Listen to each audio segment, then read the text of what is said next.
right, and now from that gender-based violence feature, we now get into a totally different conversation, and today we will be looking at the Inspire Me Conference 2024 and generally look at women in business and women-led businesses. And joining me for this particular conversation on my immediate right is Mkamboi Mwakale, who is the founder Saru Organics, and my far right we have Joyce Wanjiku. Joyce Wanjiku is SME Business Development Manager, Women Banking, Absa, Kenya. Welcome to the show, ladies. Thank you. Thank you. All right, if we may start by you defining to us what Inspire Me Conference 2024 is all about, Joyce. Okay. Thank you for having us this morning. Absa Inspire Me Conference is an initiative of Absa Bank's countries that have the Women in Business proposition. Started in 2021. This initiative is to bring together women in entrepreneurs in one room, an initiative driving entrepreneurs to bring them together to support their enterprises to scale. This conference brings in different aspects. There are different concepts within this entrepreneurs conference, where we look at empowering the entrepreneurs on all levels, whether financial and non-financial bit. So in this year's conference, we are looking to bring together 1,000 women in the room and also virtual attenders. So in total, we look to bring together 10,000 women entrepreneurs. What are we looking to support them with? This is business-based information. We're also looking at bringing together women from across different markets within Africa. This year's conference is also supported by partners, and through these partners we have buyers. So we are looking to give the entrepreneurs business linkages, not only to interact with each other within our country, Kenya, but within other 7 countries that are in the room today. So we have also different markets out there, a marketplace where the entrepreneurs are able to showcase what they are bringing to the conference, and also showcase what are they doing in their different areas of enterprises within their countries. We are also having bilateral talks within these other countries, whether with the chambers of commerce, whether with the buyers and the sellers in these other countries. We are looking to bring linkages within the continent and also across the continent. In partnership with our partner International Trade Center, we also have buyers from the UK. So these buyers have come to Kenya to look for new businesses. This initiative is a testament of our commitment as Absa Bank of supporting 1 million women entrepreneurs to support their enterprises to scale, whether financial services and non-financial services. And that's why we bring together these conferences every year. Last year, we did this conference in Ghana. We had some of our entrepreneurs going to Ghana, showcasing their products, showcasing their services. And we have seen tremendous growth and tremendous impact from these conferences every year. So this being the 4th year running, it's bigger and better, bigger markets in the room, bigger audience, physically and virtually. We are also looking to bringing thought leaders in their different sectors for networking opportunities. Entrepreneurs don't need to go through some experiences for them to learn. I know we say we learn through experiences, but another lady, another entrepreneur has already paid the price for you. So being in this conference, they'll share what they have learned, they'll share the challenges, they'll share other areas that they've been able to conquer, and that gives another entrepreneur, a woman in business, the courage and the strength to push on despite the other challenges that they face. So we are looking to have their stories in the room because when we look at our purpose and our commitment with our purpose as a bank, we look to empowering Africa's tomorrow together, one story at a time. So pushing every story at a time, because every story matters in their entrepreneurship journey. So hence this conference and hence the conversations we've been having for the last one day yesterday and continuing today. Yeah. All right, so Mkamboi, you are the founder of Saru Organics. You're also part of the Inspire Me conference. But before we get to talk about the impact it has done to your business, you know, probably if you can just tell us what Saru Organics is all about and how it came to be. Wow, thank you for having us here. Saru Organics is a beauty hair care company. We basically manufacture hair care products from the range of cleansing products, that's shampoo, all the way to treatment and styling products. How it came to be, I was actually just solving a problem for a moringa farmer. I met this moringa farmer, but he didn't have a beautiful story about his farming. He was like, I found these moringa trees. I've heard so much beautiful things about it, but I'm not able to access the market. And I had a chance of actually interacting with moringa, using it as an immune booster for me and my family. So I couldn't reconcile the two. Why is the farmer not necessarily benefiting? Why can't he access the market? Yet, on the other hand, I know how amazing moringa is. So I couldn't just keep that thought to myself. I kept thinking and wondering, what's this? How can I help this particular farmer? And through research on what moringa can do, I realized it's amazing for beauty, the seed oil from moringa. It has one of the highest moisturizing abilities.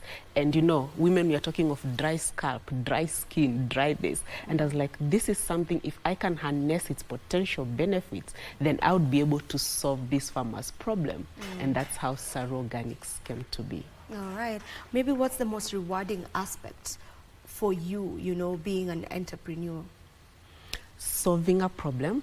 I've had women coming to me and telling me, oh my goodness, you recommended this particular product for my hairline because my hairline was receding. You know, women go through so many phases. It could be breastfeeding issue, then your hairline is receding because nutrients were being taken because of breastfeeding and not enough were going to the hair.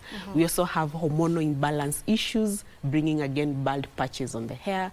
We also have traction alopecia, which is brought by tight styling, manipulating of the hairline, and then you lose hair. I've worked with so many of these women, recommending them our products, and they come back with testament. They come back with a testimony, feeling so proud that their hair is restored. So when you say we are home of healthy, gorgeous hair, that's exactly what we mean. All right. Now, to you, Joyce, I know Mkamboi will agree with me that one of the challenges that business people face, or entrepreneurs and specifically women in business face, has to be financing, and that is where you guys are coming in, right? So what is the most rewarding aspect about being able to help, you know, a business come up? Okay. There are several rewards. When you sit down with an entrepreneur, first thinking, they come to you thinking they have a financial challenge. And then you take time to convince them your challenge is not even actually finance. It could be a structural challenge. How have you structured your business? How have you put your business together? Could be a record-keeping challenge. Are your records in place? Could be a compliance challenge. Are you compliant with KRA? So that today when you hear KRA or the kanjo is around the corner, you have closed shop, and that day you don't have business.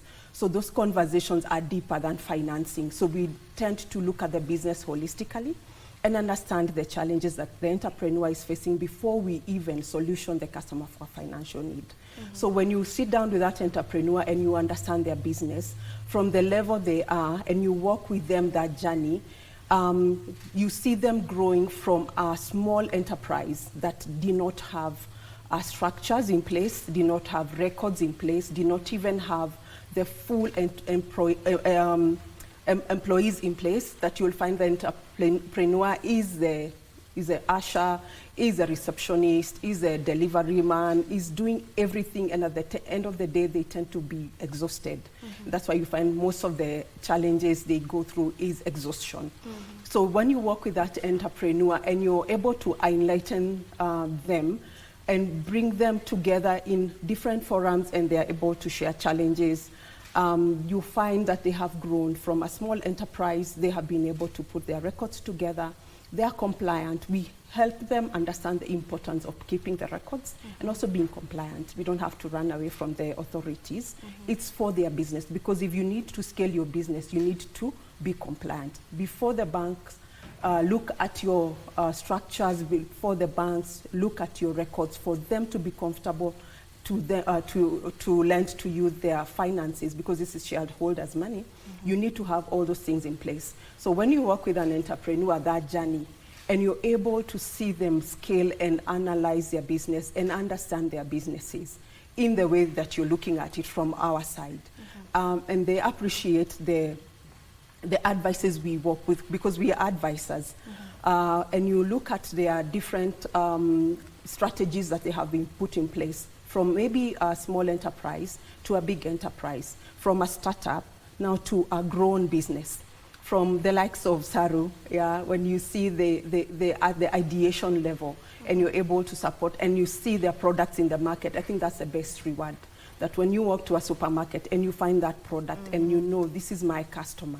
I've really worked with them this journey, and they have been able to even be compliant with KEBS, and their products is on the shelf. I think that those are some of the rewards that we take as bankers and as advisors. Now for you, Mkamboi, you know, we've mentioned finances as one of the major challenges, and it's general, you know. Maybe are there any unique challenges that you face as a female in business? Well, yes, they are, and I would say access to markets.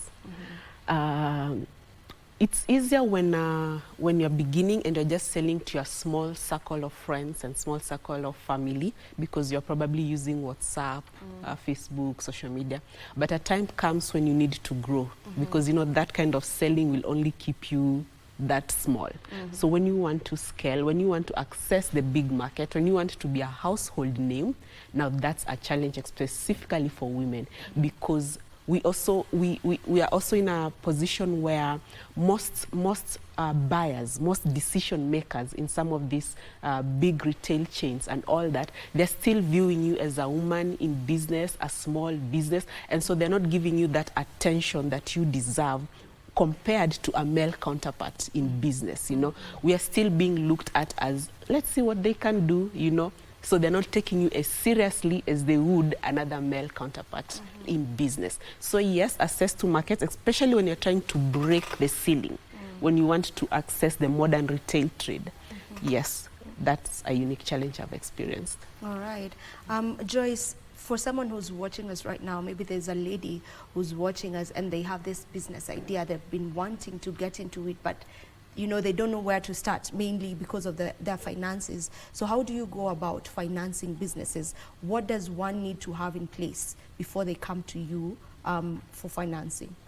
Okay, under our proposition, the Absa proposition for entrepreneurs, we've anchored it on 4 pillars. That's access to finance, where we give different facilities.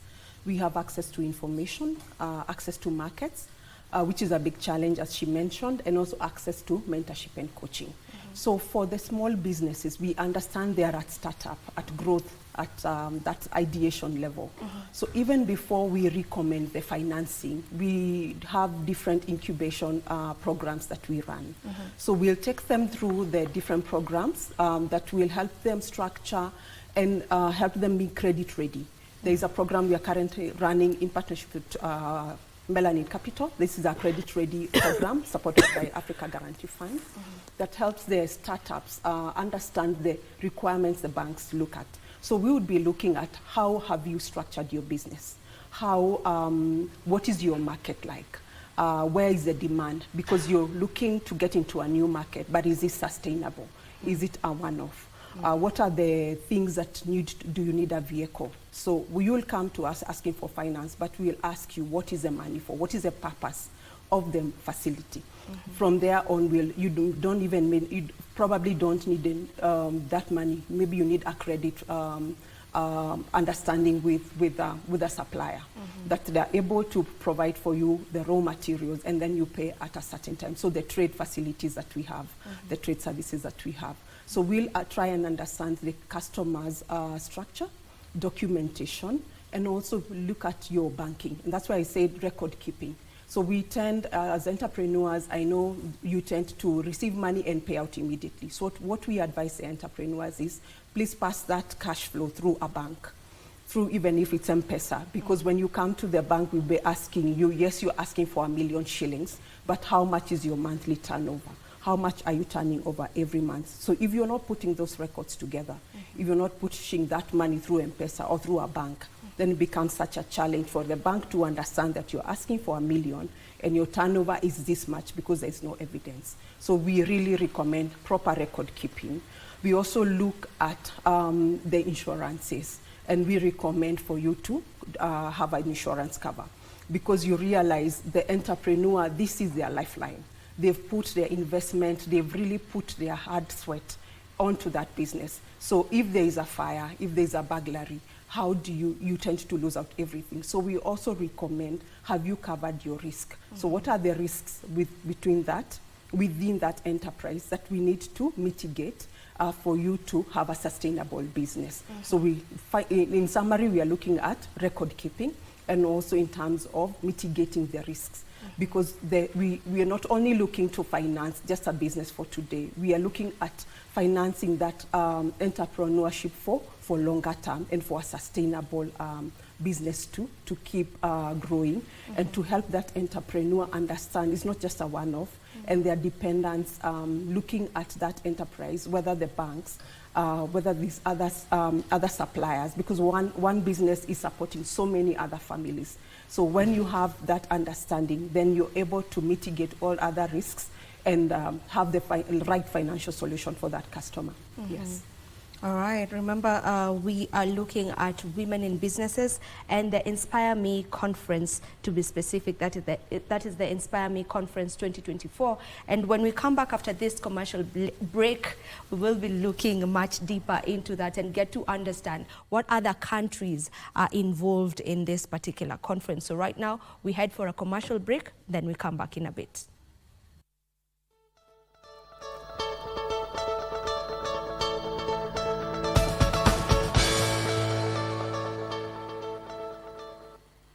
And we are back. Thank you for staying with us. Now, Joyce, how many countries are involved in this conference or are taking part in this particular conference? And what's the importance of bringing together all these women from all these different African countries?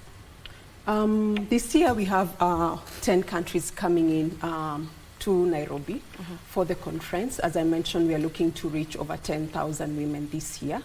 Previously, we have brought in together, last year we brought together 5,000. So this year we are having Ghana in the room, both physically and virtually. We have both the Absa Ghana team coming in, and also the She Trades Ghana Hub. As I mentioned, we have the International Trade Center She Trades hubs coming in. So this is part of the delegation that is here. We're also having Rwanda, Rwanda's hub in the room. We have the Gambia. We also have a team from South Africa. We're also having a team from Mauritius. We have a team joining from Uganda and Tanzania. So all these teams are coming in, all these delegates are coming in virtually and physically for the conference. Basically, the most key item is on market linkages. Most of the challenges that the entrepreneurs will face is the access to market. So in the room, we have all these markets being together, and they're able to interact with each other, providing that market opportunity or a platform for them to interact with each other, learn from each other, a peer-to-peer session for them to learn from each other, and also have the delegation engaging with the buyers. So we have Kenyan buyers, big chain supermarkets, big corporates in the room, also looking to get new suppliers from these markets. We also have UK buyers coming in to look for new suppliers within Kenya and within the 10 represented countries in the conference. Yes. So the conference began in 2021. Yes. So this is your 2021, 22, 23, 24. Yes. This is the fourth year. Yeah, this is the fourth year. And Mkamboi, you've been to this conference since 2022. You know, how has that helped, you know, or assisted you in growing your business? Well, yes, 2022 was my very first Inspire Me conference. And I think what happened to me is first meeting all these serious business women in one room, you know, for somebody who is upcoming like me, because I'm growing into the business, and seeing faces of women that I have admired because of what they have been doing was just everything for me. You know, it's that moment of, wow, can I talk to you? How do you do this? And so it expanded my network. You know, I was able to even reach out to some and even share some of the challenges I'm facing, and they're able to advise, you know, while I was at that particular stage, this and this is what I was able to do and able to overcome that particular challenge. So just sitting in a room full of women who are doing serious businesses, women you've watched on TV, women you've watched on, you've read their articles on newspapers, and just having one-on-one with them, it was so inspiring and something that I've always looked forward to. So 2023, that was last year, we had an opportunity to actually travel to Ghana for the Inspire Me conference. And in Ghana, I had now another chance of looking at a different country, because in Kenya, I know how things run, but in Ghana, it's also a different mindset altogether, you know. And we had a chance of even visiting their factories and seeing, and in my case, I was able to do benchmarking and figuring out, how do you guys doing business? Do you prefer the modern trade, the traditional trade? Do you prefer just selling more yourself or using a distributor? And these are some of the things that I get to learn and compare from the different markets. Yeah, and this time it's way bigger. We're not just talking of Ghana and Kenya. We are having Mauritius, we are having Nigeria, we are having Zambia, we are having Gambia in the room. And I would say it's opening my mind. I'm networking. I've already made several good contacts. And as far as my business is concerned, we are exporting. We are having customers from Ghana buying directly from our website. And this is because of the conference last year. So she's mentioned about it being a great place for her to get to network, you know, and for other women in business to get to network. How important is networking, and how to go about building a strong support network? It's very important. I think there's an African say that if you want to go further, you need to work with others. If you want to go far, you walk alone. If you want to go further, you walk as a pack. So creating those networking opportunities gives the women an opportunity to exchange ideas, because you realize your product, the way you're packaging, especially we've seen when you present those opportunities for a marketplace, an entrepreneur will come with their products packaged in a different way. But in the same conversation, they'll find another entrepreneur with a different package. So from that engagement, they get different ideas that I don't have to package my honey this way. There is a new idea, and that's more appealing to, and brings new markets to them. So the networking opportunity gives them the mind-opening sessions on their main areas of enterprises, and also helps them on new ideas to scale their businesses. From the networking, you will find as an entrepreneur, you're not able to service all those demands. For example, you've come and met with a buyer, but you're not able to meet the demand. But you have already interacted with other entrepreneurs in your same sector. You come together and you package that product together, and you're able to deliver. I think that's the strongest thing I have seen, that there's a lady who had come, she was doing honey. But when she met the supplier, she did not have the capacity. But during these other forums, she had already networked and had her contacts. So she's able to bring them together, package their product, and be able to deliver the quantity she's requested for. We've also seen some business support organizations have come together on, especially on textile and apparels. For example, when we engage under our International Trade Center, She Trades Hub, Absa Kenya is the She Trades Hub in Kenya. We provide opportunities for the entrepreneurs for local and international market. For these entrepreneurs to access international markets, they're not able to do those demands alone, those supplies alone. But when they are able to consolidate their products. You're doing beadwork, I'm doing textile, then we've packaged it as one, then it gives them more opportunities for new markets. Yes, so that's the strength of networking and consolidation of their wares. Yes, as one. She's talked about working together in terms of getting to a point where if you're asked to supply something and you don't have enough, you can reach out to someone else in the same business as you, and you get to work together to like add on to what you had. So how, or what's the difference between competition and healthy competition? Wow, interesting. So collaboration is key in today's market. Collaboration is key. And for example, while I was starting, I'm just putting this out there, while I was starting, if I had had an opportunity where somebody would have allowed me to go into their factory and be able just to do my production from their factory, and I'm able to pay them for that particular session and then be able to sell my product, I would have had a more easier journey of entrepreneurship than the journey I had actually. So I'm in a situation where right now we have our own machinery. I've had people coming to me, young entrepreneurs, upcoming entrepreneurs, women who are like, oh, Mkamboi, I have this idea. It's actually exactly like mine because they're doing hair care, they're doing beauty, they're doing lotions, they're doing that. And I just need you to just help me with the manufacturing aspect because I don't have the machinery. I don't say no because apparently they're doing the same thing as mine. No. This is just collaboration. They have their own idea, they have their own formulation, so why not? You know, the market is so big, the pie is so big, we can't all finish all 52 million people. You know, I can't serve 52 million people. So yes, as long as you're doing a beautiful job, you're creating value, you're adding value, somebody somewhere is waiting for your product. So yes, collaboration is everything, it's healthy, and people just need to respect each other's brands and grow together.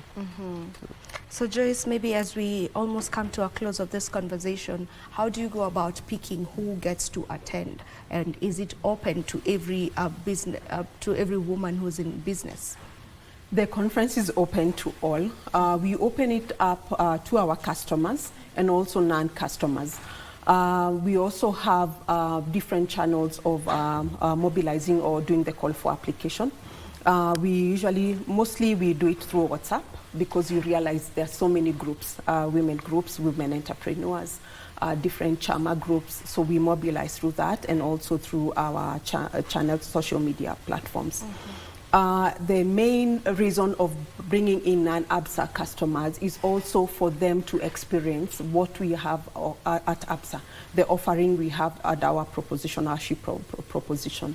So we do not only limit it to our customers, but we also open it up to non-customers to also benefit for on what we have for the entrepreneurs that we have as customers.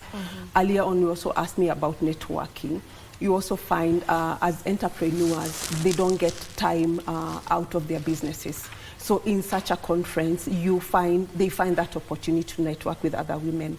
And they have fun. And you know, ladies just want to be in a nice place, do some makeup, take photos. And that also becomes a part of wellness for them. So even part of the conversations we are having is on wellness. How do you show up as an entrepreneur? Because it cannot all be about business. So bringing those women together, whether Absa customers and non-Absa customers, gives them that platform to network and grow together. Mkamboi, what new thing are you hoping to grasp this time round? What new thing I'm hoping to grasp this time round? First, yesterday I had an opportunity to actually be on stage for a totally big audience. It's not every time you get that an opportunity to actually share your journey, you know, in such a big audience. So that was a new thing. It was a first time for me. I was nervous, but I'm glad it's something I've done, and I'm looking forward to more of such kind of opportunities. But above all, other than Ghana, I'm looking at these other countries that are there. What do they have to offer? And not just me looking for market, but also what can I learn from them as well. So it's a two-way journey. So I'm looking for other countries as well. Okay.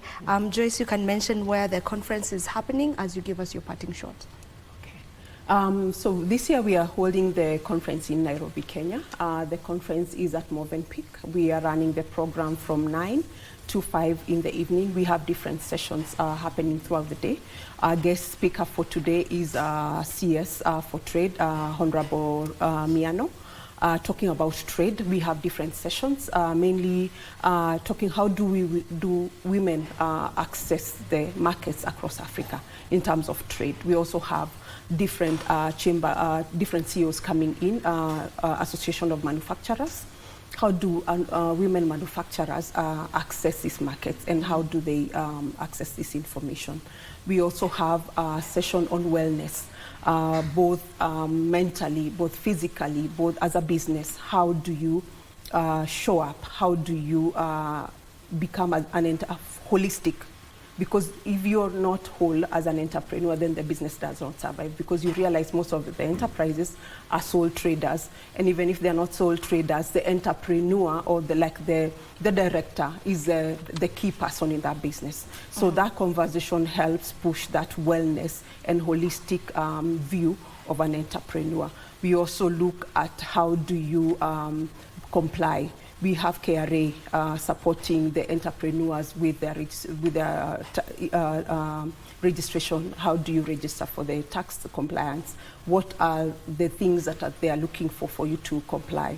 They're also helping with returns. If you've not done your returns, they'll support you. We have other partners on the ground helping all the entrepreneurs, all areas that they need to look at. So we'll be having the conference throughout the day, different sessions running across the day, different thought leaders helping push the conversations, whether through speaking or through the panel sessions throughout the day. And also having that marketplace, because I think it's key. When they take the breaks, they converge at an entrepreneur's stand, and they're able to buy. The entrepreneurs are also able to sell to each other and also to the market that is attending. If you're not able, if you have not been, if you have not registered for the physical attendance, they are also able to attend virtually. So the live sessions are covered on all our social media platforms at Absa Kenya. Absa Kenya, whether it's Facebook, LinkedIn, or X. They'll be able to follow the live recordings, the live sessions throughout the day. We'll also have business-to-business connections for the entrepreneurs who are in the room. Remember, I said we have buyers from UK and also across Africa.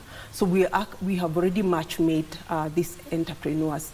For example, if you're in beauty sector, for example, let me use Mkamboi for example, and we have a buyer from the UK who's looking to get new products in cosmetics in Kenya, then we've already match-made and connected the two. So they go sit down, then they're able to engage, and the entrepreneur is able to showcase their product to this buyer, and then they're able to seal the deal.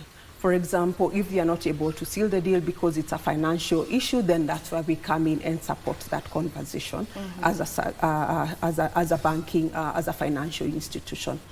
We also have other authorities. So if they're not able to supply that demand because of compliance, then we are able to connect them with the authority that supports with the compliance bit. So it's a holistic conversation, not only the sessions that we are having, but just to see that the entrepreneurs who are there, who also been connecting with us virtually, there is value for the time they have invested in being there, and also in following through the sessions on the live sessions throughout the social media platforms. All right. Yes. Thank you so much, Joyce. Thank you so much, Mkamboi, for gracing our show today and for shedding light on the topic that we were having today. So if you are a woman in business who's watching the show right now, you have already had the benefits that you'll get off of this conference that is happening at the Movenpick Hotel. And if you're not able to attend it in person, you can do it virtually, as Joyce has mentioned. This is where we end this conversation, and this is also where we end Good Morning Kenya for today. My name is Vivian Ndegwa, but remember at around 9:23 there, about in a couple of minutes time, we will be heading to the National Assembly for the Finance Bill debate. Have a good day.